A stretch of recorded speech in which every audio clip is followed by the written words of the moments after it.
Today's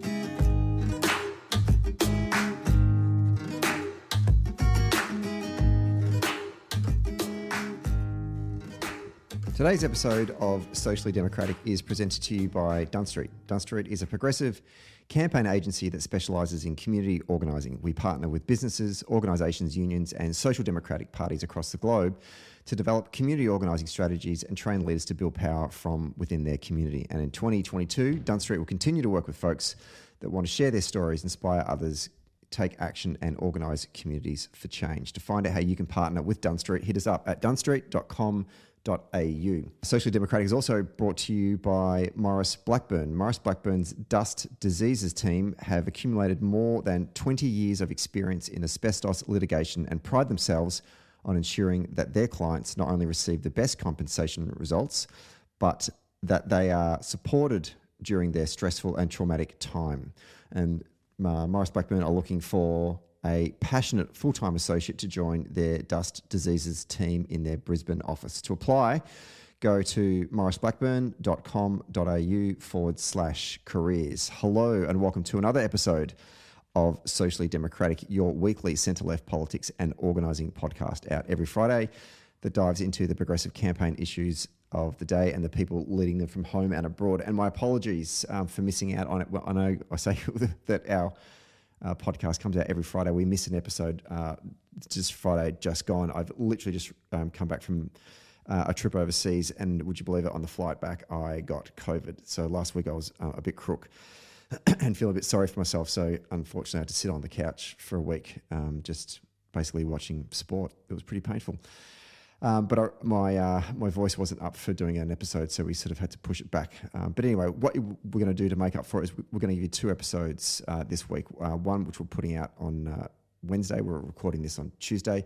And then we'll have another one this Friday. Today's episode is with Amit Singh, who we've had on the show before. We had him on way back in like the early stages of the pandemic, like I'm thinking April, May 2020, to talk about the economic impact of the pandemic would have. And I thought, let's get Amit back on again today to talk about what has happened and what the recovery looks like or should look like for both the Australian economy and also the global economy. So we've got Amit Singh, who's a former economic advisor to the right and Gillard Governments, and now is a managing director at Accenture, to come and talk to us about that. So looking forward to today's conversation with Amit. Don't forget to subscribe to the podcast on Apple Podcasts, Spotify and Stitcher. And if you like the show, be sure to give us 5 stars on Apple Podcast. And on Spotify, when you're done listening to today's episode, leave us a review on Apple Podcasts and Podchaser. And for all the updates, follow Dunn Street on Facebook, Twitter, Instagram, and LinkedIn. Okay, let's get to today's episode.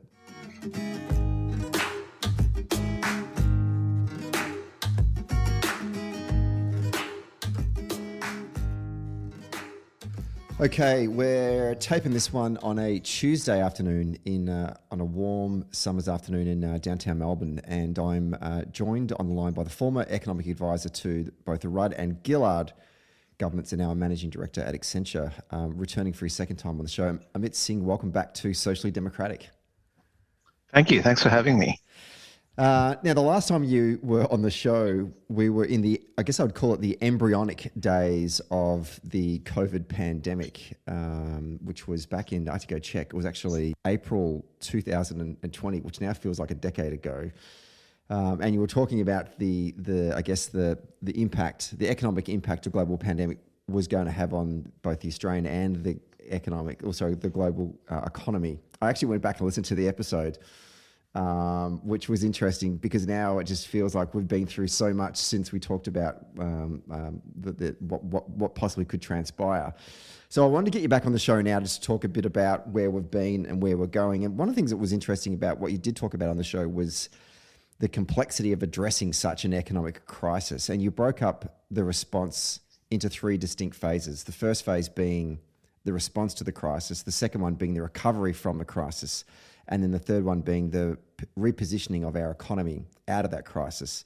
So what I want to do today with our podcast is use that framework to analyse and reflect where we are now 2 years down the track, starting with the first phase, which is the response to the crisis. Looking back on where we've been, how has the economy fared with how the government responded to the crisis. What worked and what didn't when we think about the Australian economy? Yeah, so I think we saw in terms of the government's response the most extraordinary set of policy settings that we've ever seen in dealing with the impact on the economy. As jobs were lost, the government introduced like unprecedented policy supports. This was federal governments and state governments. Like that was appropriate in this crisis phase. And as we move into newer phases, you question the appropriateness. But just to kind of put it in some context, right? Like we saw, like fiscal policy was like the federal government during this period spent 7% of GDP, right? Now, if you remember, like Whitlam's increased spending by 5.5%. That egregious spender. Like Fraser did 3.2%. Keating during the 90s recession, during the early 80s recession, spent 3.3%. From the time that I was in government, when I worked for Kevin Rudd, Kevin Rudd's stimulus, which many people lambasted as being over, was 2.8%. Like that is like let's just put this in context. Like the amount of money that was thrown into the economy during this period of time was absolutely unprecedented. If you asked me 2 years ago to hazard a guess, there's no way we would have guessed this. Right, so we have to. When you throw that much money into the economy, it will have an effect, right? We cannot, you cannot do that much and say that it didn't have an effect. And at the same time, we had the lowest ever interest rates, right? Like we had, we basically had the lowest ever interest rates, which then fueled a whole range of other activity that helped the economy along the way, right? And at the same time, there were also the RBA. Engaged in essentially a series of different money market operations that basically increased massive liquidity into the economy as well. So there's a whole range of different, when I say it was the most extraordinary set of policy settings, it literally was the most extraordinary set of policy settings. And by and large, at a kind of macro level, we did pretty well. But there were choices along the way that we, on reflection, could have done better. And I think, and I hope that when we're through this crisis, we actually take some time to reflect on those ones. Should we have done better in the way in which we thought about the support for workers through JobKeeper and the transition for that? Yes, maybe we should think. We should think about the way in which we support that as a traditional tool of economic policy. Should we think a bit more carefully about the way in which we saw? Was that appropriately targeted? Was there waste in the program? We should think about that. Should we think about the support that was withdrawn in particular from the job seeker element of that, or the or the transferees or allowees in that? And their kind of access. Yes, we should think. So there are definitely things that we could have done that was better. But I think we need to start from this understanding that if you throw that much money into the economy, if you get that much support from monetary policy, it's going to have an effect, right? And by and large, Australia did okay at a macro level. We'll come, later in this thing. I'm happy to sort of talk about some of the things underneath that probably need things, but that's kind of the upshot of where we're at. And so we come into this in a reasonably good position, because of that macro level thing. And also, I think let's not forget the role that the states played. Let's not forget the role. I think it's become popular to kind of criticize the states, but actually the states' response in terms of managing the crisis and quarantining the crisis actually helped de-risk our response as well. And so all those things taken together meant that we did okay. In the response phase, we did generally okay. Unpack that point, actually. It's not one of the questions I've got here, but it's one I did consider when I was drafting these questions was what level of what was the difference, or where did the states play a critical role in protecting the Australian economy as opposed to the policy settings of the federal government? Because there were, it's hard to keep track. But I don't know what happened in other states, but certainly here in Victoria, there was a lot of economic announcements constantly, certainly through that big long lockdown in 2020 or 2021. Day after day, the Victorian state government was always making a lot of announcements about, here's another announcement we're going to do to protect small business. Here's another announcement we're going to do to protect hospitality workers. Here's another announcement we're going to do to protect workers in the healthcare industry. talk us through the differences between the packages that were being done at a state and a federal level and how that helps respond to the crisis. Yeah, so it's clear. It's in the Victorian budget papers. We did a piece of analysis to show that the business support payments that the Victorian state government in particular did, did have an effect of supporting small businesses in that period of time. It's very clear that the support that the state governments offered covered it. It's also been clear that the state governments have been faster to move than the federal government in many respects. So the immediate kind of injection of support that small businesses needed was, that bridge was played. That role was played by state governments, while the bigger kind of wave came from the federal government in time. So I think we should another really great example of that was the original payments to keep workers at home so that they could care for their loved ones or recover themselves. Victoria led the way and made that payment before the federal government made that payment. And so, in many ways, the states moved first, and then that then allowed. It was either complemented by the federal government or it was replaced by the federal government. So I think the role the states played in the first instance was as the kind of first mover was really important, right? I think the other element of thinking about the role that the states played was also in tailoring the approaches for their kind of for their particular economies, right? And I think that was a challenging task because, in some respects, one of the things that I hope we do when we have a comprehensive kind of review of our responses is the level of coordination that took place during this period of time, right? And could there have been more coordination? Could there have been more leadership from the federal government? I think everybody knows that that was the case. But I think the ability of state governments to tailor responses for their particular economies was important. And I think one of the unfortunate things about the policy analysis around that period of time was the fact that we were equivocating different sectors depending on where they were in different parts of the economy. So I think it's a perfectly reasonable approach for Victoria to have a different approach to construction than, say, South Australia. And those were the types of things that states could do that the federal government wasn't able to do. The federal government took an isolationist approach to dealing with the actual spread of the virus by essentially closing ourselves off from the rest of the world. Was there a need, we live in a global economy today, was there a need for the government to protect the Australian economy from offshore impacts? And did they do a good job of that? Did they protect the Australian economy from what the pandemic could have, the crisis could have had on the Australian economy from external issues in China or the United States or Europe? Yeah, look, I think it's the easiest lever we've got. So if you don't use it, it sort of feels like it's easy. But the thing I worry about on thinking about this kind of concept of closing ourselves off is that may be something that you use in a response phase, but you actually have to plan for a world in which that is not the long-term settings, right? And what I kind of worry about is that has almost ended up being baked into what people assume is kind of part of the long-term settings. The Prime Minister talks a lot about how, every time the unemployment figures come out, we have this huge thing about how he's kept unemployment low. It's like, well, that's a function of the fact that we've got essentially closed borders, right? And so I think as an immediate response factor, that obviously had an impact, and clearly it was like a lever that many other countries would have used if they could. But the question isn't whether or not that was the most successful thing. It's the question is, what do you do after that point, right? And I think what is really interesting is that the effect of you're saying it feels like a decade ago. It feels like 3 pandemics ago. It feels like we had the COVID pandemic, the Delta pandemic, and the Omicron pandemic.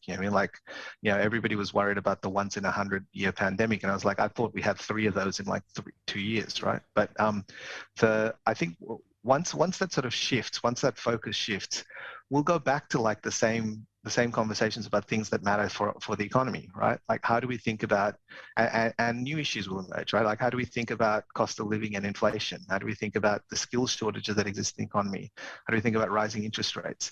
And for that, you can't think that the nature of our economy is a function of closed borders, right? Like, the Australian economy functions on the fact that it has open borders. And some states, and in particular, we're both talking to each other from Melbourne, rely on open borders for the strength and the success of our economies. So I think I think that was an immediate response, but we need to start planning for a world in which that is not the long-term setting. And as I asked that question as well, I felt like a bit of a dickhead because, one, I'm not a economic policy expert I know, by any stretch of imagination, but as I'm asking, I'm going, do we want to close the economy off to the rest of the world? Like, I mean, I think I was thinking it through the lens of maybe the 2007 GFC, where we didn't want to experience the crisis that was happening in the United States. So there is that sort of Fortress Australia kind of attitude, right? And maybe I'm playing that out again, but at the same time, I've heard a lot of economists talk about, for example, the Victorian economy is so reliant on migration and people coming to our economy. It needs to take in a certain amount of people per week in order to continue to grow.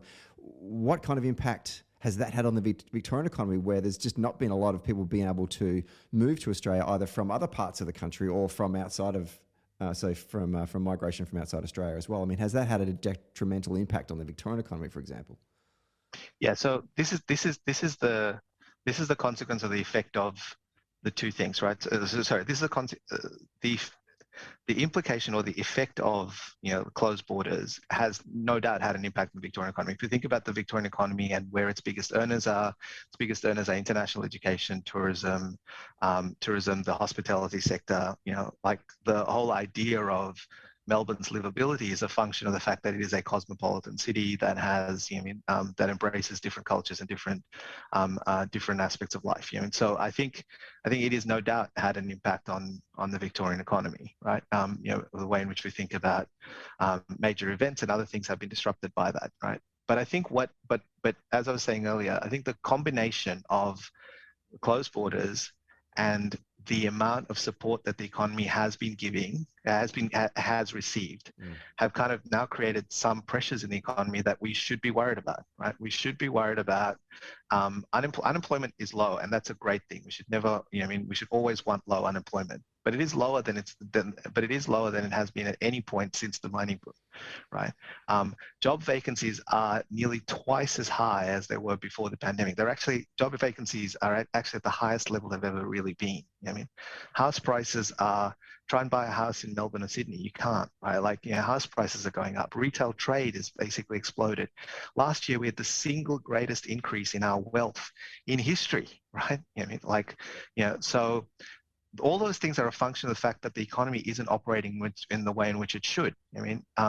We might think that this is the new normal, right? But this is not the normal we should aspire to. The normal we should aspire to is the one in which a third of Australians leave the country every year. That's what we did in the year before the pandemic. Every year, 8 million Australians leave the country, right? It probably means most of them are going to Bali, but the point is, we have that number is very high for a country that has a ocean border. That's basically surrounded by an ocean, right? We don't, that outwardness of Australians everywhere. We should want that back. And that is actually really important for the growth of our economy, the way in which we think about, the way in which we think about the future, the way in which we embrace change and are more resilient to that change. So yeah. But I think you take the combination of the closed border plus all of these other pressures in the economy, and you begin to start to worry whether or not it has the effect, whether or not we should be concerned about what the next 12 months and beyond looks like. Well, let's turn to that second phase then, the recovery. Where are we in this sort of recovery? Like, are we at the start of the recovery? Are we at the midpoint? It's sort of like, is there going to be a long tail? Is the end in sight? It just sort of feels weird to sort of talk about a recovery when we've just come through the experience of the Omicron outbreak. Therefore, that requires a policy treatment that's about protecting. That's right. But yet here we're talking about we need to focus on the recovery as well. Talk us through where do you think we are at this point in terms of the recovery for the Australian economy? Yeah, so I think it's a very interesting. I think it's a very interesting period because if we think about the recovery as like the three distinct phases when we talked about them way back when were always overlapping phases, right? So we are naturally going to have a response and a recovery at at similar times, and we may also go backwards, right? So a lot of my comments are premised on the fact that I think once the Omicron pressures play out, these other pressures will come through. It doesn't, it assumes in some senses that there isn't some other virulent strain that's kind of floating around there and that we have to deal with it. But I think where we are is we're at the point in the kind of recovery where we need to start thinking about those emergency responses and whether those emergency responses need to be wound back to more normal conditions, right? Or conditions that then give us the capacity to deal with the next crisis. Because at the moment, we've essentially shot all of our artillery, right? And so now's the time to basically try and wind it back. I think, in a way, if you think about the economy or the kind of management of the economy, it's a bit like running a racehorse on the first Tuesday in November, right? If you're an owner of a racehorse that's basically about to start the Melbourne Cup, you essentially are worried about a range of things. But one of the things you're worried about is that you go too hard too early. You basically have nothing left when you get into the home straight, right? And one of the challenges that we've got is we have an economy that's going pretty well and pretty fast without needing the jockey to make any kind of interventions, right? And at the moment, the jockey is pushing the horse pretty hard, and that horse was already going pretty fast. And so we should ask ourselves, when is the point at which we want to make that shift? When is the point at which we want to settle into the middle of the pack to set ourselves up for the run home, right? And we are not setting ourselves for the run home. We're almost getting ahead of ourselves and leading the pack and basically not putting ourselves in a good position. I'll come back in a moment and ask you questions about what are the implications of having a gassed economy or one that's running a little bit too hot. But before we do that, I just want to get a sense from you about, did we see a difference in economies that locked down as opposed to those economies that stayed open? Because there was obviously a lot of criticism, particularly directed at the Victorian state Labor government, about constantly going to lockdowns to protect the health sector and our citizens. But was there a difference between those economies that did go into lockdown as opposed to those economies that remained open? Yeah, there was absolutely a difference. And I think this idea that somehow the health response and the economic response are distinct things. Like if you want good economics, it's good health policy, and good health policy is good economics, right? Yes, there's things at the margin people could have done better, but like fundamentally that remains the case. The economies that didn't take any kind of serious interventions around this slowed considerably, right? Like we did not see, they perhaps did not have the precipitous falls that many economies did, but the ones that did recovered reasonably quickly. Australia is a case in point, right? If you take the overall macro approach that took place in Australia, and you can take Victoria as an example, the bounce backs that came back, the bounce back in the economies were real, right? That happened in the case of the Victorian economy. I was looking at Melbourne mobility data earlier today, and it's really interesting because you can kind of track the way in which when the lockdowns happened, people basically, activity effectively slowed down. When lockdowns disappeared, activity came back, and it didn't take an eternity for that to come back. It wasn't like there was this lost capacity in the economy. And so I think there absolutely was a difference, but I think the thing you've got to think about is we now have 2 years of data on this, right? And what's really interesting about it is that the places that don't take action have a steady decline and end up basically in a kind of worse position than the ones that don't. The best example of that is you look at the response from the UK economy and the response from the Australian or the New Zealand economy. And in the UK, there was a small dip, and then it looked like they were basically petering along. They eventually went into lockdown, whereas Australia had a big dip but came back at a stronger position than where they started. And so that I think has been really clear. And one of the things I think that was also fed the kind of popular narrative is this idea that the countries that lock down are somehow politically unpopular, right?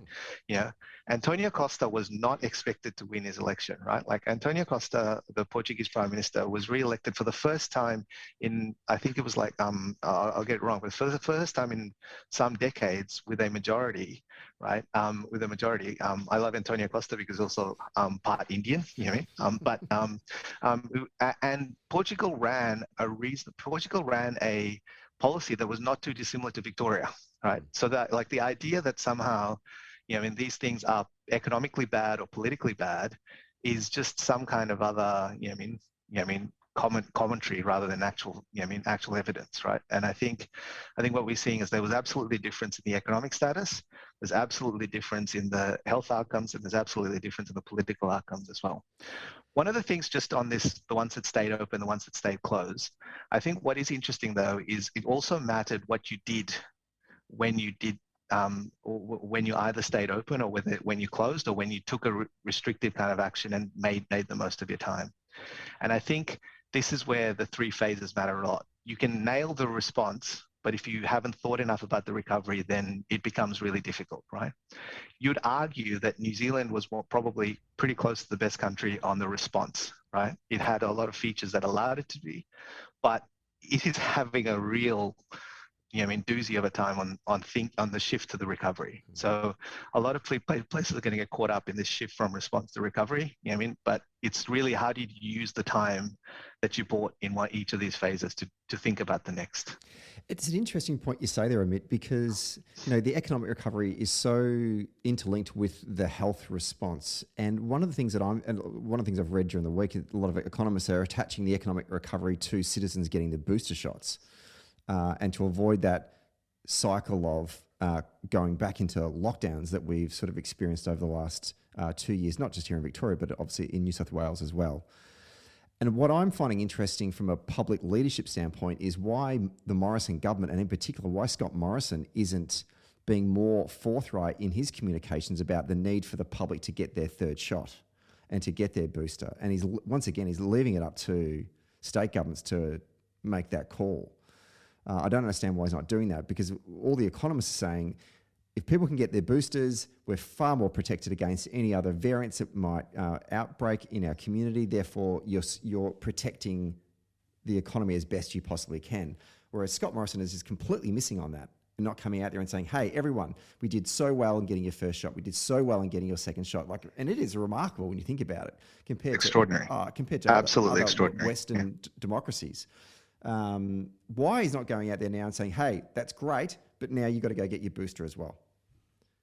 Yeah, like I don't know why he's not saying it when Dominic Perrottet says it every day. So I think the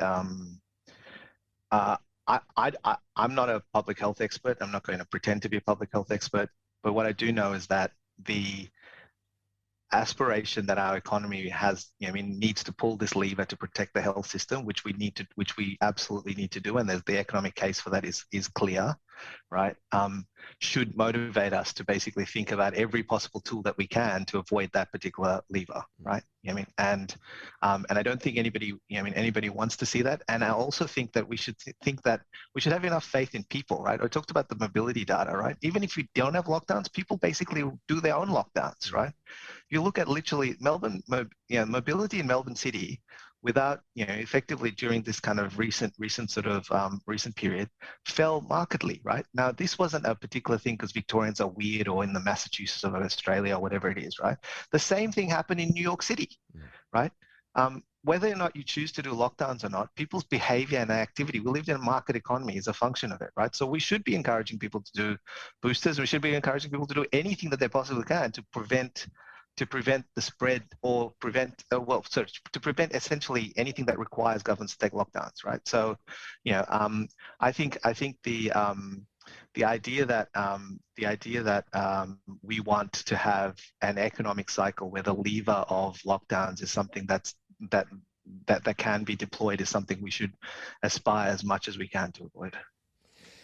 Picking up on that point you said before about unemployment, I just want to get your thoughts on the state of the labour market at the beginning of 2022. Unemployment, as you said before, is incredibly low. I mean, that's a good thing, but in terms of the remarks you were saying before about the economy potentially being overheated, like what's the downside to something like that that we're seeing here in terms of unemployment rate? Yeah, so it's worth sort of unpacking a little bit, unpacking the kind of unemployment story a little more clearly, right? Yeah, the labour market is already pretty tight, right? And unemployment is at its lowest levels since the mining boom, and we should be very happy. We should be thrilled about that outcome, right? And people have, and employment, right, which is the other way to kind of think about the unemployment story, is already above pandemic levels. There are more Australians in work than there were before the pandemic, right? But the thing to think about is that what is then a function of those different factors, right? So the outlook for the labour market is actually reasonably strong, right? Vacancies are at an all-time high.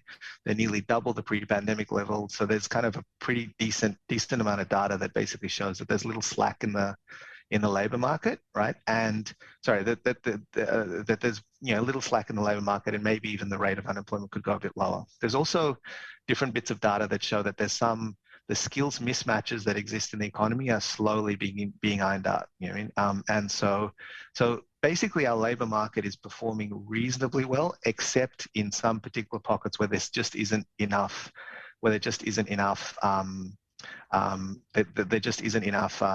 skills for a particular kind of task, or there just isn't enough workers to do certain roles. Hospitality, agriculture, those types of industries, right? So by and large, the outlook of the labour market is reasonably positive. Now, I haven't accounted for regional factors, and regional factors are going to, it's going to be different in Melbourne than in Sydney. It's going to be different in Western Sydney than it is in regional Victoria, et cetera, et cetera. But by and large, at a macro level, that's right. And retail, so you take employment as that. Then you take basically retail spending is already well above the trend, right? So all of this money in the economy has had an effect, right? So we're seeing more people being able to spend, and as I said before, we had this. We had basically the single biggest increase in our kind of overall wealth because we were at home and we weren't spending in the way in which we'd typically be spending. So now we've got all that pent-up demand and we are actually using it, right? And so we then have to start to worry about inflation, right? And that, I think, is the thing that has emerged in other countries, and we can talk about that in a little bit. But I think in the context of Australia, we have to think about inflation both from a kind of cost push, so supply chain, freight costs, that kind of, those sorts of factors, and also from like a demand pull kind of aspect, which is what I just mentioned about cashed up consumers, right? And I think one of the challenges is that we have probably been under-indexing on the inflation issue for a while. The RBA has kind of probably been has probably been wrong. It has probably been wrong on the low side for a while. I think that's kind of had an effect on the way in which we think about the equity markets. And looking forward, expectations are increasing. Like we think about if we think about sort of consumer inflation expectations, they're not great predictors of the overall level of inflation, but they're good at picking up turning points. And this is why I think everybody got very excited about the cost of bread and the cost of milk discussion. And it wasn't the fact of the cost of bread or the cost of milk discussion that was the interesting point. It was the point that it was a national story, and it was a national story for a few days, right? And so there's something interesting in that, right?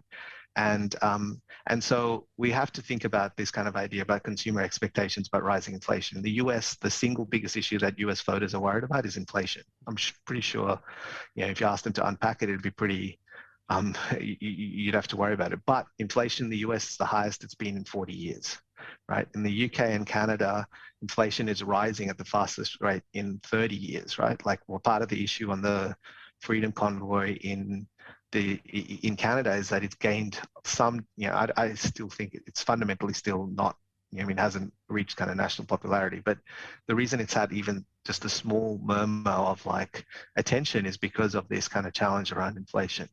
In the UK, which, does the cost of living debate, in Australia, but on, to a whole new extent, right? Where Boris Johnson hasn't been at the front of the paper, it's been concerns about the costs of basic goods, right? There's a million Britons that don't eat every day, and they cite the single reason for that is cost of living pressures, right?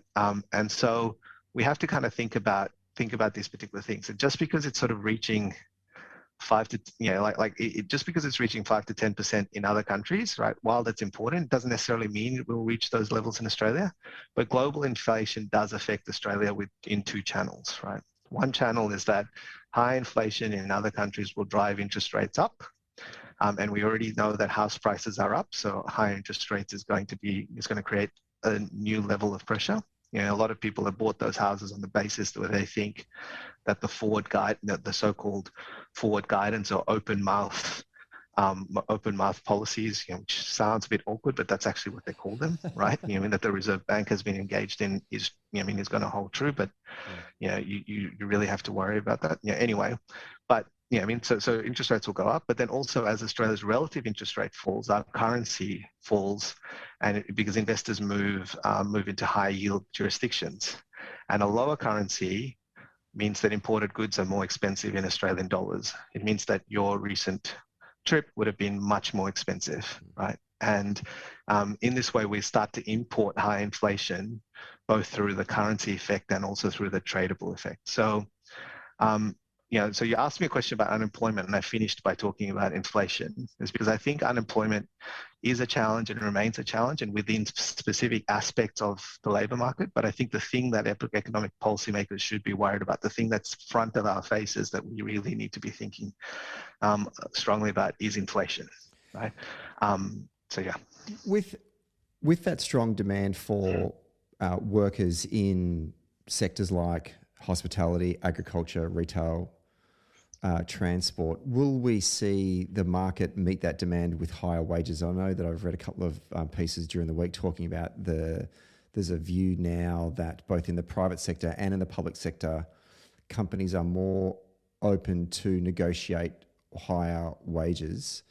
Therefore, we're going to start to see an increase in wages. That would, I would assume, would also put pressure on inflation as well. But, and one of the things that certainly Labor has been screaming about for the better part of, a decade is the gap between the cost of living and wages. And Australian workers are long overdue seeing their wages start to climb a bit. But now you're talking about the concern that we have about inflation. You can actually just now see, the front page of the Herald, of the Australian and the Fin Review now saying, no, we need to put a dampener on wages because we don't want to stoke inflation. But, where are we on this? Like, what would be the response from Labor, do you think, or a Social Democratic Party in wanting to argue for higher wages, but also not wanting to see inflation go through the roof? Yeah. So I think that it's convenient to think about wages as being what wages are a function of, inflation, but they're only a component of them, right? And I think the way to kind of think about it is it's one ledger, right? But it's one ledger where you've got at one side, essentially what you had for the longest period of time is no growth in wages, but still pressures on the kind of cost of living side. And this is where the overall inflation read hasn't actually shown the pressures that, most working families feel on the kind of cost of living side. But now what we've got is this kind of combination of two factors where wages aren't increasing, but cost of living pressures are going up, right? So it's made this problem that Labor has been talking about even worse.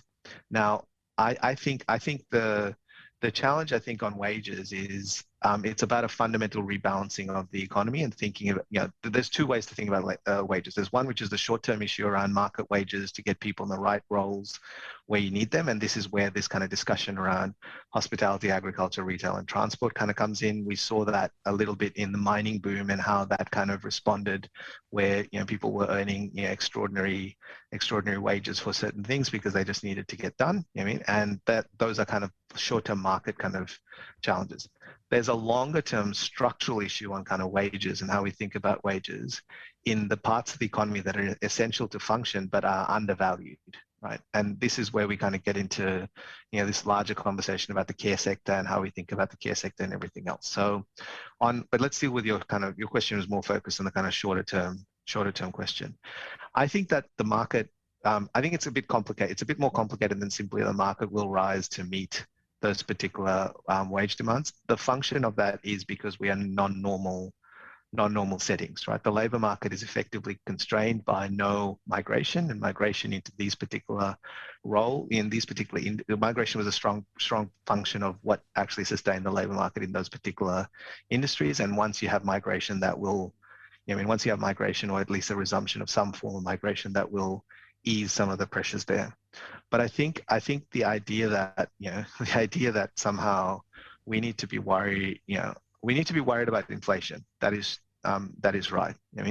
But the challenge on inflation is a more fundamental question around the role that government policy is playing and the transition of government policy, both fiscal and monetary, than it is on whether or not people should get paid because they're in demand for the work that they do. I think equating those two things simplifies in a way that's almost incorrect.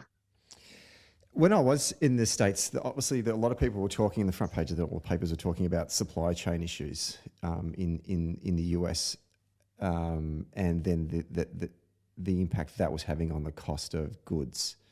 And anecdotally, I've written here, $144 for a bottle of Lagavulin single malt is outrageous. And that's when I know that inflation's a problem. Why are the United States having supply chain issues, and will this become a problem here in Australia as well? Yeah. So we live in an integrated economy. There's a whole range of different pressures that the whole range of different things that then make that integrated economy work. It's not just being able to buy things, it's being able to move things around, it's being able to, export things, import things. It's the nature of how we might think about, the various China challenges. Truck drive, freight is a really important aspect of that, and freight, and there's a particular challenge on freight. I think on the US supply chain kind of concerns in general, more recently, there's been commentary that those things have dissipated. There's been more recent commentary to suggest that those supply chain pressures that existed in the US economy have dampened. I think the Federal Reserve put something out a couple of weeks ago saying that they thought it had peaked and was now dissipating. I think Brian Deasy, who's the White House chief economic advisor, the head of the Council of Economic, the head of the White House Economic Council of Advisors, whatever it's called, he basically made some statement saying that he thought that it had reached its kind of peak and was going to ease off. A number of American retail banks have basically said similar things. So I think the pressure in the US economy is going to dissipate. I think for all the ways in which I described the inflation challenge, those same things apply, or those same things drive this kind of question around the supply chain, right? We live in an integrated economy. There's ways in which we can kind of export some of those challenges through the currency and the tradable effect. But I think by and large, depending on how we change our behaviors, it's not likely to kind of have that type of effect because it sort of seems to have passed. It does ask a question, though, about the fundamental resilience of our economy and how we think about the fundamental resilience of our economy. And it begs the question about the longer-term view on industry policy, which our view has always been that we don't need to worry about that, because we live in a globalized economy and there'll always be movement of goods and always be movement of things. But we have actually seen a withdrawal of that in time, right? Global trade as a percentage of GDP peaked in 2008 has been falling since, right? The number of non-tariff barriers to trade around the world has basically increased as time has passed. We do need to worry about the role that the WTO plays as an institution that oversees these things is compromised. Was compromised during the Trump era, and so we do need to worry about global trade as a function of helping deal with the supply chain concerns. But we also should think about, as a tool of economic policy and as a tool of industry policy, what are we thinking about in terms of how we build those structures? What I think is particularly interesting is that if we think about one of the areas I think is really particularly fascinating is that Australia does not, we generally tend to do the primary aspects of, goods and services and the tertiary effects, but we actually leave out the whole secondary secondary effects. And there's been good reasons why we've kind of shifted and changed things, but we should reconsider our position in that space. The rats debate is just the best example of that. Another question sort of more related to, I guess, the labour market, but I found interesting reading a couple of pieces when I was over in the States about this rising phenomenon called the Great Resignation in the US. I'm wondering if you can unpack that for our listeners, what exactly they mean by the Great Resignation, and are we likely to see something like that happen here in Australia as well? Oh, okay. I thought you were talking about Justin Langer when you started talking about the Great Resignation. Look, the Great Resignation refers to basically this phenomenon of a higher quit rate in the US as the US basically emerged from COVID pre-Omicron. Right? And the popular understanding of the Great Resignation, I mean, as is want of many other phenomena, is to basically describe it as high-paying white-collar people that found their purpose. You know? And let's be honest, like finding your purpose is important, but actually the things that motivated the Great Resignation were actually a lot of things that working people had to deal with, right? I mean, inadequate childcare, health concerns. I know this because the Bureau of Labor Statistics actually surveys this, right? There's also this kind of idea that people were quitting out of burnout because of how much work they had to do, or sympathy with like the actual percentage of people that showed sympathy with like the anti-worker movement was actually like it was more than what I expected, which was maybe a couple of percent versus like zero, right? So I think, and there's also like the fact that people can now move into different forms of employment and self-employment, right? And those shifts are still substantial in the way in which we work. So I think that we need to think about the Great Resignation in a much broader context about how people think about work. And the places that saw these people losing their work in the US were in hospitality, were in healthcare, were in retail, all the sectors that you talked about that had pressures in the way in which we think about higher wages. Many of those things were a function of the fact that people were scared to go to work, right? And so we kind of need to think about this thing. The thing I worry about the most in the Great Resignation is the gender, how it exacerbates the already existing gender bias that exists in the labor market, because a lot of these things, a lot of the reasons why people left work were, purpose was one thing and burnout was another thing, but it was actually to care for people, or because they were scared about the effect that it would have on their families. And I think we just need to think about that a little bit more. What does it mean about like, have we seen that in Australia? Not yet, and I don't expect, like, there's been a lot of commentary about it in Australia from both people on the left and the right of politics, and I think the general consensus tends to be that there's been a lot of movement across different types of work, but not really a Great Resignation in a sense. There's a relatively high kind of vacancy rate. And that's true, but there's also relatively high movement across different roles. Australia has quit rates, but it also has reasonably high start rates. And so therefore, I don't think we're seeing the kind of Great Resignation here. But I think the interesting part about the Great Resignation is actually what it means for like the totality of work, and how we think about work as the tool for economic and social progress, right? And this is a philosophical problem and opportunity for labor parties, right? Not just in Australia, but all over the world, including in the US. And I think the US example is that they haven't grappled with it particularly well, right? Because we've used the concept of work and the way in which we put all of the benefits of work, the benefits through the social protection frameworks, the benefits through, the pension system, the benefits associated with a whole range of different aspects, which have then been laden on by things like the nature of access to finance and other things, right? We've used work as this kind of core concept to drive effectively mobility, social mobility for generations, right? And if that is fragmenting, or if that is changing, if the nature of how it's changing is shifting, what does that mean for us in terms of using that as a device to lift millions of people into prosperity? And I think that bit is probably a difficult question that we need to grapple with, but we're not going to do in the remainder of this podcast. But I think is the interesting part about the Great Resignation. It's not happening in any meaningful way in Australia. It still may. It's a bit early to tell, right? But I think the larger question is, what does it actually mean for the way in which we think about work? And I might just say a really quick thing here about remote work and kind of hybrid work and other things is that a lot of that debate has focused on the function of, well, do we work at home or do we work in the office? Not actually that the work is different, right? People are now not going to come into the office to do the same work that they could at home. They're going to come into the office for a different type of working experience.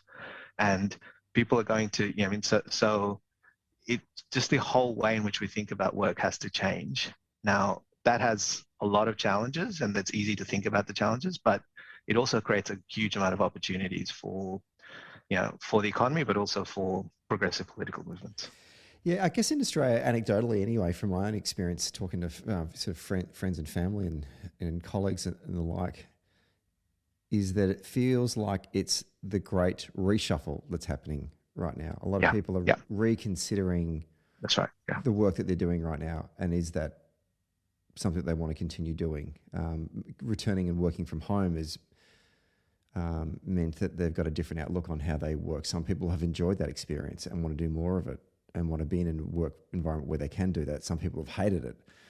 And I think the experiences for workers probably vary as well based on gender, and probably vary based on age and skill sets as well. What are your thoughts on this? I mean, I'm happy for you to go to that sort of, because now I want to talk about the repositioning of the economy and move into that area. Yeah. What do you think is the long-term both benefits and challenges that the Australian economy is going to face in terms of those kinds of questions that you're asking? Yeah, so I think this question around, the changing nature of work, or the way in which people are sort of responding to this kind of changing nature of work is it plays out. It plays out in a bunch of different ways. I think the sense that people need to find a sense of purpose in work has always been the case, but I think it's seen a new sort of emergence as we've kind of seen this kind of focus on ESG issues. I think there wasn't that much of a focus on it probably pre-pandemic, and one of the good things about the pandemic is this focus on how we think about purpose in the way in which you do your work. Corporate purpose and those other things have kind of emerged as issues around the role of the work that we do and the kind of nature of the way in which we do that work. But I also do think that there is a kind of a reimagining of the nature of what those particular important aspects are. This is going to sound a bit strange, but one of the things I think is really interesting is WeWork was almost irrelevant before the pandemic, right? And you would have, if somebody told you that you were going to have a pandemic, you were going to have a pandemic for 2 years that would basically shift everyone away from the office, you would have almost sworn that what that would mean is the demise of something like WeWork, right? But actually, it's now more relevant than it had been before, right? And the reason it is because people come in for the purpose of connection, right? I talked about this idea about earning the commute, right? People are now not coming to work for the pure purpose of seeing work as as something to gain basically income, right? They're seeing work for the totality of what people have been talking about work was about. It's about connection. It's about community. It's about this idea of, it's about social standing. It's about a whole range of other things that we have been talking about work and has kind of frayed probably in the last 3 decades. And now we're refinding that in work. What we're also finding, though, is also where that can be matched by the support of policy, right? And what we're seeing is that policy has not supported for various, it's not a function, it's not a political comment, it's more just the societal kind of structure kind of problem. But policy hasn't supported care work or teachers or other things for a significant period of time. We've obviously provided some support in some particular ways from particular governments, but in general, the general notion of those particular industries has been society undervaluing them, right? And what we're now seeing is, when healthcare workers or when when teachers or when support workers basically say that they've kind of had enough, we can't really complain because we haven't given them the value that they probably deserved, right? You know what I mean? And I think that there is actually an interesting kind of reimagining of the economy that needs to happen around those particular questions, right? Like we have benefited for 3 generations from the fact that we've been able to pay, pay these particular roles. When I mean roles, pay people in those professions that we talked about. Teaching, nursing, support work, basically a less than market wage because we've offered them a whole bunch of non-monetary benefits. We've offered them non-monetary benefits like reduced working hours, school holidays, flexibility, a whole range of other things. And we've basically been able to take a feminized workforce and offer them these non-monetary benefits and basically say, that is the reason why, that is our offer to you. That is our society's value to you, is that, right? And what's turned out is actually we need them to do more than that, right? We need them to work, those non-monetary benefits have over time dwindled to the point in which they're just non-existent. In fact, there's now non-monetary costs for these people in that type of work. And so it is a perfectly reasonable and rational thing for them to say, you know what, I don't want to do this no more, And we can't turn around and say, oh, well, we should have done, we can't, well, we're paying you a market wage and you're doing this. It's like, well, we've just undervalued what you do, right? And so I think that what this does actually gives you a chance to reimagine that particular thing, right? Like, and if you're if you are somebody that would typically have gone into this type of work, why would you choose that versus going and being, a lawyer or going and being a white collar worker or something else, right? You've got equally the same amounts of skills, or, why wouldn't you choose that, choose that to go and be somebody that could do something, like whatever your heart's desired, right? Like, so we're now having to deal with the consequences of the fact that we haven't tried to deal with these structural imbalances, mainly based on gender, but also based on a whole range of other things. We can get to the point where we talk about other things. Now, this might seem like a too difficult to grapple with issue, but I'll just give you a really simple case example, right? The French economy recovered much faster than the American economy, right? There's a range of different explanations for why they did that, but one really simple explanation for that was the women's participation rate in France went up much faster than the women's participation rate than in the US, right? And the reason it did is because France has universal access to early childhood education. It has free access to primary school, and it has a comprehensive system of after-school care, out-of-school care, right? The American system has none of those things, right? So actually, if we need these roles, if we need people to work in it, we need to think about this thing in that kind of structured way. We also need to rethink the way in which we think about the social safety net, right? Like, and the social safety net that we had, which is really, important and sufficient function, has only been successful because it's been added to over time, right? We didn't have pensions and we didn't have superannuation in the social safety net in Australia until like 30 years ago. The NDIS is a relatively new addition to what we think of in the social safety net. There's a whole range of ways in which we need to shift that. And we haven't had huge innovations in the social safety net. The Victorian government is doing probably, I think, one of the most interesting and most innovative innovations in the social safety net, which is with this secure work scheme, where it's effectively, providing a kind of system in which it allows people when they're sick to stay at home and not lose income, right? We talk about sick leave and entitlement to sick leave, but actually, providing that across multiple and non-standard types of work is a really important thing. There's only 2 jurisdictions in the world that are doing it. It's Victoria's not on its own. British Columbia is doing the same thing as well. But I think this whole thing about innovating on the social safety net, that's how you address this kind of fundamental question around how people value work and think about work. It's actually a bunch of fascinating points you've just raised there, Amit, and I almost feel like we've just buried the lead because I think that's one of the biggest takeaways I've had from this conversation so far. And my follow-up questions now I feel stupid asking because I wanted to ask you about does the federal government have a clear plan into this third phase you talk about, which is repositioning the economy going forward? I feel like the answer is no, but I'm going to ask you that question anyway and get your thoughts on that. Where are we going from here? So it might have had a plan. Let's give them the benefit of the doubt. They might have had a plan, but they need a new one. Right. They need a new one because basically once these pressures pass, there's going to be a range of different issues that exist in the economy in the short term. What we just talked about were really long-term difficult issues, but actually, if we don't solve them, we end up with the same problem that we've got later, but probably even worse. But in the short term, really, the kind of political priorities of either side, whoever does this, is really kind of very simple. It's sort of focused on 4 things. Fiscal restraint, right? We have seen the highest, like the public has been very tolerant of this high level of spending, but when inflation increases, right, more government spending will basically mean that central banks will have to raise interest rates very, much faster than they can, right? And that is not something that the public is going to tolerate, right? And so I think that there needs to be some kind of, we need to shift this conversation back into fiscal restraint. I know that sounds a bit crazy for a Labor person to talk about, but actually it is really important, and it is something that we need to think about. It's something that Labor historically has done very well, is managing these particular transitions. And we should be proud of our legacy in managing those transitions. We need to be able to address particular skill shortages. This is a big frustration for businesses, and it is a big frustration for workers. And I think thinking about a way in which we can improve participation, improve skills development, improve worker matching is going to be really, really important.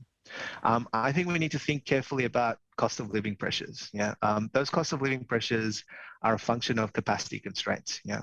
How do we improve basically the infrastructure that's happening? And when you think about, there hasn't been a structured infrastructure spending program other than the one that's been done by state governments in Victoria in particular, but also increasingly in places like New South Wales. So how do we think about those particular things? But then also, how do we offer relief or targeted relief for cost of living pressures through the tax system, through the family payment system, through changes to particular subsidies? It's clear that the initiative of the that Albo's initiative around childcare and the childcare subsidy is now particularly important in this, in this respect. And then the last thing I think that if the plan should include is basically this investment in the productive capacity, right? And those things are very simple. How do you invest in economic infrastructure? How do you think about private sector? How do you lift the level of private sector investment? So private sector, business investment in the economy is lower than it has been at any point in 20 years, right? Like, how do we actually, Morrison is very, loves talking about the private sector recovery. Like, please, can we work out a way to get more investment in the economy? Like, that is the thing that we need to get going. And other measures that we need to do where we start worrying about productivity. Participation is an issue in particular sectors and for particular roles, but in general, participation is okay. We now have to start thinking about productivity in a much more real way. For the past decade, the Tories have used the issue of economic debt as a device to really whip various Labor governments and oppositions and campaigns in general at election time to hurt our economic credentials. Now, as you sort of said at the top of the program, there's been a lot of money spent by the current federal government to pump and protect the Australian economy. And I think they recorded a deficit of 160 billion or something at the moment, which is just insane to think about. Do you think that this issue of debt at election time, because we're about to come into a campaign again, is going to get trotted out again by the Tories, or do you think that this issue is now dead in the water?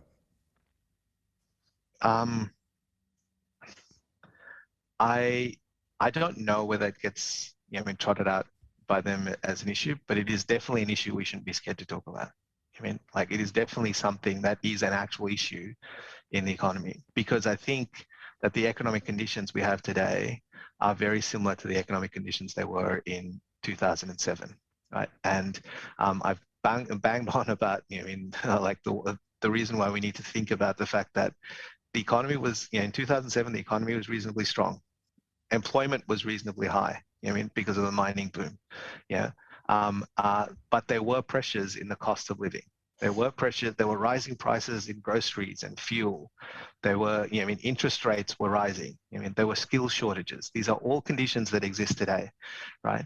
And there will be rising prices in 2022. I think one thing that is really interesting is that a lot of US petrol stations have a picture of Joe Biden next to the rising petrol price saying, "I did that." Inflation may not reach the levels that it does in the US, but it is still going to be painful for household budgets. So, and the reason for that is because we have not managed this transition of this wall of money going into the economy that has lifted debt And we haven't thought about a way in which we phase into the next phase and how we withdraw that, right? And so we shouldn't be scared to talk about this issue, because that issue, what has that issue brought us? It's brought us higher prices, higher interest rates, right? Higher cost of living and more pain for particularly households that are in the kind of, that are struggling, but particularly the households that didn't have access to remote work or didn't get the chance to like save a ton because they weren't going away on leave. The people that live on very reasonably tight budgets, that will hurt them in a way that is very serious. For the last 2 years, governments have basically pretended all around the world, governments have pretended that fiscal policy didn't matter. It helped in Australia because it was a conservative government, and so they could kind of just get away with it, right? But there are consequences for debt and deficit, right? When interest rates are low, debt is very easy to service, right? And people aren't particularly sensitive to debt levels. That's why house prices have gone up as much as they have been, right? But when they start, but fiscal policy does matter, and governments are about to be reminded why. And that's why I think we shouldn't be scared to talk about it, but we need to talk about it in ways that matter to people. It matters because it affects your cost of living, and not because of some weird calculation about dividing the total debt number by the population and how much, not that, like, I mean in a real sense, right? I mean in the sense of how much is it going to cost you when you go to the petrol plaza, how much is it going to cost you in terms of your mortgage payments? How much is it going to cost you in terms of just operating the usual way in which you think about, your everyday life? Going into this election campaign, structurally, how should Labor be seeking to reposition the Australian economy over the next 5 to 10 years? I think the focus on the care economy, as you can guess from what I've said before, the focus on the care economy and the focus on early childhood education is exactly spot on. And I think that is a thing that we needed to do regardless. It will have the biggest effect in terms of productivity and education for the next generation of Australians. It will have the biggest effect it will have a huge effect on this cost of living pressures. So I think that is the right space to be in. I think we need to think about the care sector and all of the elements of the care sector as an economic opportunity, not a cost. I think the idea, I get incredibly frustrated by the idea that people talk about the NDIS not being sustainable. It has always been sustainable. It is never, like the NDIS has always been sustainable. The problem with the NDIS has been the administration of the NDIS by a bunch of, it has been the administration of the NDIS. I'll just leave it at that. I think we need to do more on how we think about the structure of the aged care system and what does that actually mean for the opportunity that comes with that. I think there's a whole range of different opportunities in what do we think in the green economy.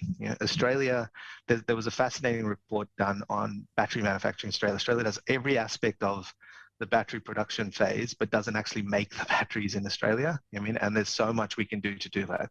The leading company in the world on base materials for renewables is the one that's based in Collins Street in Melbourne, right? It is the big Australian. Like the big Australian BHP does more on low emissions like resource development than anyone else, right? But how do we turn that into a domestic industry that actually makes and produces these things to turn them into higher value products? And I think I think in the combination of industry policy and looking at the big shifts in decarbonisation is another aspect that I think we need to be thinking very carefully about. And I mentioned before, is also changing the nature of how we work and what that actually means. So I think there's, the list is long. I don't think they're going to run out of things to do. Just slightly changing topic. While I've got you, since you are a fellow member of Patriots Nation, of support of the New England Patriots, the Super Bowl's coming up next week. A couple of quick questions. First of all, how did you rate the Pat season just gone with our new quarterback, Mac Jones? I thought I'm excited about the next season. I think that he had his first season, and I think we shouldn't. He had his first season, which was probably. I think he did reasonably well for his first season and much higher than expectations. I think the end probably gave an impression that that it didn't work out as well as some people may have thought. But I think it was his first season, the season which he was meant to spend most of it sitting on the bench, shadowing another quarterback. But he did reasonably well. I think that there's a lot of there's a few changes that the Patriots need to make, and they're going to make anyway. You know what I mean? And I think, but I'm excited about the next few seasons to come. I got a question that no one seems to be able to answer. Leading up to the bye round, the Patriots were on fire. Yep. Then after the bye round, it kind of all went to shit. What happened in that week, I wonder? Matt Judon stopped being able to play. Matt Judon was the leading sack maker in the NFL before that bye weekend, and they came out and had 0 sacks for the remainder of the year. So I think actually the Patriots' weakness following that bye weekend was its defense, rather than anything else that, you know, Mac Jones, anything else that could have been done on the kind of, you know, offensive side of the ball. So I actually think that to me was the big difference. Now, I don't know what happened to the defense, but I think that was the bit that do you think seemed to fall apart. Do you think offensive coordinators worked him out basically to nullify his impact in pressuring the quarterback? Yeah. I think that's probably what happened. But I think there was also this is kind of the challenge that they have in terms of, you know, the Patriots have a long history of not having like a designated defensive coordinator. You know what I mean? And so, you know, did that have an effect? Probably not, because why would you ever question Belichick? But it did feel like that bit fell away after the bye week. Tom Brady finally pulled the pin on a long and illustrious career. And I say pulled the pin, but he technically didn't say he was retiring in his statement. And there's a bit of stuff on Twitter at the moment going, well, is he going to come back? Is he going to confound everyone? I want to get your thoughts on that as well. But also just to say, surely the debate is over as to who is the greatest, not just the greatest quarterback in the history of the NFL, but who is the greatest NFL player is over. Right? It was over 5 years ago. I don't even know why we're having this debate. Like, it ended that night in Houston. It was over. Like, it was over. Yeah, I don't even know why we're even, like, you know, it's almost like, I think it's fun. I think it's a good debate to have. Who's the greatest NFL player in the history of the sport? Like, people should continue to do that. But they're talking about the second best player. Yeah. I was in a bar on the Sunday night in your former hometown, San Francisco, watching the that weekend round of divisional games, which were just amazing. Like, arguably the greatest weekend in postseason NFL history. But I was having an argument with a guy who I didn't even know, some random bloke sitting next to me, about Aaron Rodgers and the Kansas City Chiefs, and they're going to have a dynasty, which, you know, in the end was sort of nullified the next week. People still want to have these debates about whether or not Brady was the greatest quarterback. And I'm just going, this is just ridiculous. How many Super Bowls did he need to win to prove to you guys that he clearly is up there, not just the greatest quarterback, not just the greatest NFL player, but in the pantheon of greatest US sportsmen of all time? I'm up there with Jordan and Gretzky and, you know. I don't understand the debate. But I also think part of it is just a function of the fact that dynasties are really difficult to do, and dynasties are really difficult to do in the NFL. And, you know, and I think part of the thing that people miss about Tom Brady is that, and I think it's because of the glamour of Tom Brady, is that fundamentally Tom Brady was a footballing person, right? When he chose, and I think one of the things that made me like respect him in a way in which I already, like, you know, it's not actually, it's so far, like, you cannot say a bad word about Tom Brady to me, right? You know what I mean? But one of the things that I think was really interesting was when he left the New England Patriots, he chose Tampa Bay.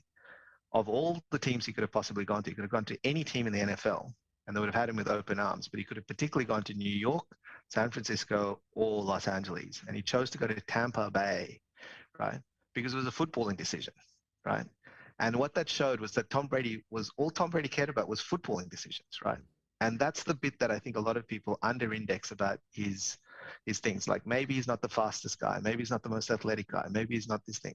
But actually, you know what I mean, the guy thinks about football in a way in which a lot of these other people don't, and he trades off things for footballing decisions in a way that people miss out on. You know, he could have chosen any of these other glamorous teams. He chose the team that he thought was going to play the best football and put him in the best position to win a game. And he also trades off on his own income as well. I mean, numerous Exactly. contracts through his time at New England in which he enabled the Patriots to go under the salary cap so they could acquire the pieces that they needed to put together a championship winning team. There are so many, like, it's going to be interesting to see what Pat Mahomes does when it's his turn for payday, whether Exactly. he takes the hometown cut in order to build a team or a roster to win another Super Bowl. And I bet you he doesn't. Yeah. My favorite story, I'll finish this. My favorite recent story of Tom Brady, because there's so many great stories about Tom Brady. My favorite recent story was when he went to Tampa Bay. They didn't have a great running back, and he knew that Lenny Fournette had basically given away the game. And we went over to his mum's house, basically knocked at the door and said, "Would you come to play?" And Fournette basically dithered about it. And then I think Leonard Fournette's mother basically turned around and said, "If Tom Brady knocks on your door and asks you to play football, go and play football." Yes, absolutely. Anyway, last question. Who you got for the Super Bowl next Sunday night, Monday morning, Australian time? Look, I love Aaron Donald. I think Aaron Donald deserves a ring because I think Aaron Donald deserves a place in the Hall of Fame. I think he's the best player in the league. But I kind of love the Joe Burrow train.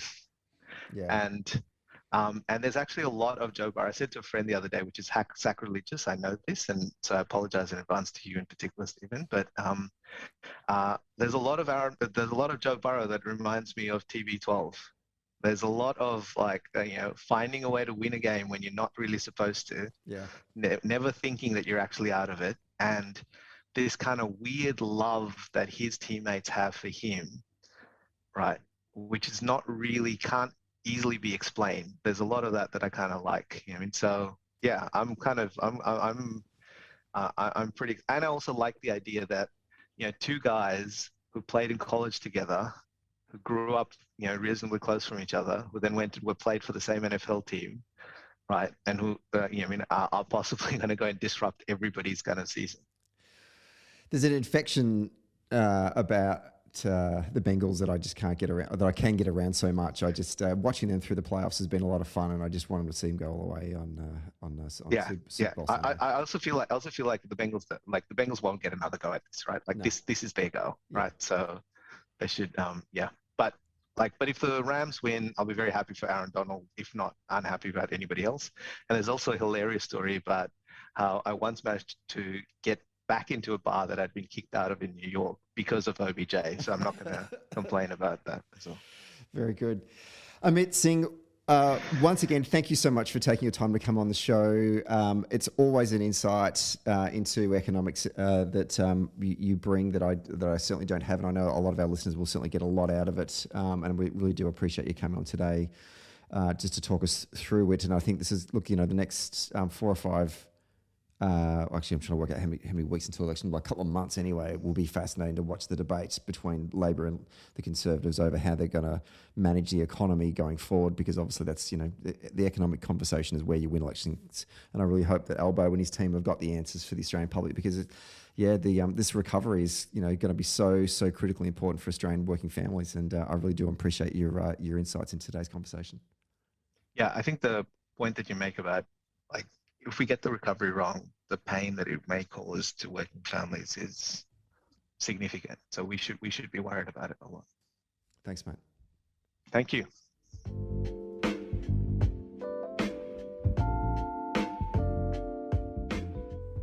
Hey there. Thanks for listening to Socially Democratic. Did you like the podcast? Hit the follow or subscribe button and be sure to leave a review on Apple Podcasts or Podchaser. And to get all the latest updates on Socially Democratic, follow Dunn Street on Facebook, Instagram, Twitter, and LinkedIn. And we'll see you next Friday.